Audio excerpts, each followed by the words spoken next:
ముందుగా వేదికను అలంకరించిన పెద్దలకి, అలాగే మీడియా మిత్రులకి, పత్రికా విలేకరులకి, నా సహోదరులకు అందరికీ ధన్యవాదాలు. సార్, నా పేరు ఉప్పు రమేష్ అండి. వీడే మన వారసుడు అనే సినిమా తీశాను. ఈ మధ్య 2 తెలుగు రాష్ట్రాల్లో రిలీజ్ చేశాను. సినిమా చూసిన వాళ్ళు చాలామంది పెద్దలు బాగుందన్నారు.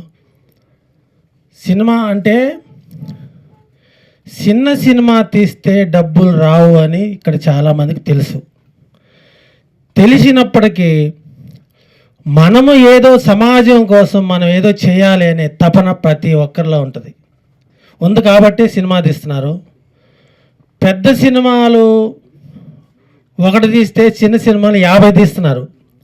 ఈ చిన్న సినిమా తీయటం వలన సినిమా కార్మికులకి ఎంతో కొంత చిన్న సినిమాల వల్ల వాళ్ళకు కూడా మంచి జరుగుతుంది అనుకుంటున్నాను. నేను ఒకటి చెప్తాను సార్, ఈ సినిమా గురించి మనం పెద్దలు చెప్పారు, విన్నాను. మొన్న చిన్న విషయం ఏంటంటే, గద్దర్ అవార్డు కోసం చిన్న సినిమాలు పెట్టాను సార్. చిన్న సినిమాలు అండ్ మంచి మెసేజ్ ఉన్న సినిమాలు కదా. చాలామంది ఏమన్నారంటే, సినిమా బాగుంది బాబు, మీరు గద్దర్ అవార్డుకి పెట్టండి అంటే, గద్దర్ అవార్డుకి నేను కూడా పెట్టాను సార్ నా వీడియో మన వారసుడి సినిమాని. మొత్తం మీద ఒక 25,000 ఖర్చు వచ్చింది. ఆ డీడీలు కావచ్చు, లేకపోతే ఇంకా కొన్ని రకాలైన ఖర్చులు పెట్టిన తర్వాత మా సినిమా చూసారో లేదో తెలియదు, అది ఏ చెత్తబొట్లు పడేసారో మాకు అర్థం కావట్లేదు.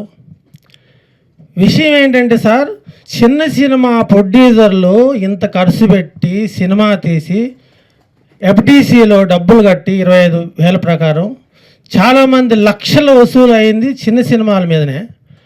కనీసం అవార్డు ఫంక్షన్కి చిన్న సినిమా వాళ్ళకి కనీసం ఒక ఇన్విటేషన్ కూడా ఇవ్వలేదు సార్. మరి అది గవర్నమెంటా ఇవ్వలేదా, లేకపోతే మన ఎఫ్టీసీ పెద్దలు ఇవ్వలేదా తెలియదు. అంటే చిన్న సినిమా ప్రొడ్యూసర్ని అంత హీనంగా చూస్తుంది మన ఇండస్ట్రీ. కాబట్టి దయచేసి వీళ్ళే మారితే బాగుంటుంది. ఏంటంటే సార్, కొంతమంది నిన్నగాక మొన్న వచ్చిన వాళ్ళు మొత్తం సినిమా ఇండస్ట్రీని మొత్తం మేమే నడిపిస్తున్నాం, మేమే ఫుడ్ పెడుతున్నాం అంటున్నారు. కానీ వాళ్ళదేందో వాళ్ళు చూసుకోలేకపోతున్నారు. చిన్న సినిమాలకి చాలా ఇబ్బంది పెడుతున్నారు. సినిమా థియేటర్లు దొరకట్లేదు. దొరికినా రెంట్లు కట్టమంటున్నారు. రెంట్లు ఎట్లా కడతారు సార్?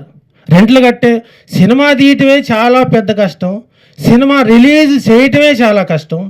అయినా ఏదో అప్పులు చేసి మరి సినిమా తీసి సినిమా రిలీజ్ దాకా తీసుకొస్తున్నాం. కానీ థియేటర్లు దొరకట్లేదు. థియేటర్లు దొరికిన డిస్ట్రిబ్యూటర్లు, బాబు రెంట్ కడతారా మీరు? రెంట్ అంటే ఎన్ని హాళ్ళకి రెంట్ కడతాం సార్? ఈ గవర్నమెంట్ కూడా కొంత చిన్న సినిమాలకి రాయితీలు ఇవ్వాలి, థియేటర్లు ఇవ్వాలి. వాళ్ళన్నా ప్రోత్సహిస్తే చిన్న సినిమాలు తీసేవాళ్ళన్నా కొంచెం ధైర్యంగా ముందుకు వచ్చి తీస్తారు. అటు గవర్నమెంట్ సపోర్ట్ లేదు, ఇటు ఇండస్ట్రీ సపోర్ట్ లేదు. ఎంతసేపటికి చిన్న సినిమాలు ఏముంది అని లైట్ తీసుకుంటున్నారు. దయచేసి మాత్రం అలా తీసుకోవద్దని మాత్రం నేను కోరుకుంటున్నాను సార్. మీరు చిన్న సినిమాలు కానీ తక్కువ చేసి చిన్న సినిమాలు కానీ మీరు ఎంకరేజ్ చేయకపోతే మొత్తం పెద్ద సినిమాలకు కూడా ప్రాబ్లం వస్తుంది. చివరికి సినిమాలు చూసేవాళ్ళు కూడా ఉండరు.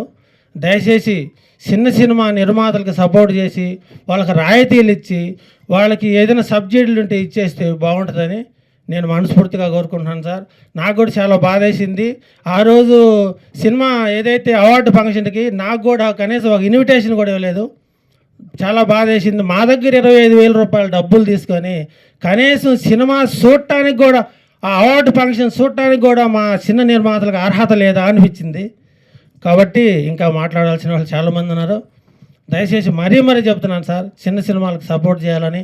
ముఖ్యంగా మీడియా మిత్రులు బాగా సపోర్ట్ ఉండాలి సార్. ఎందుకంటే పెద్ద సినిమానైనా చిన్న సినిమానైనా ఎక్కడి వరకైనా తీసుకెళ్ళి దమ్మున్న ఏకైక మగాళ్ళు అంటే మీరే. కాబట్టి మీరు ఎక్కడికైనా తీసుకుపోగలరు. దయచేసి మీరు ఈ చిన్న సినిమాలన్నిటికీ సపోర్ట్ చేస్తారని మనస్ఫూర్తిగా కోరుకుంటున్నాను.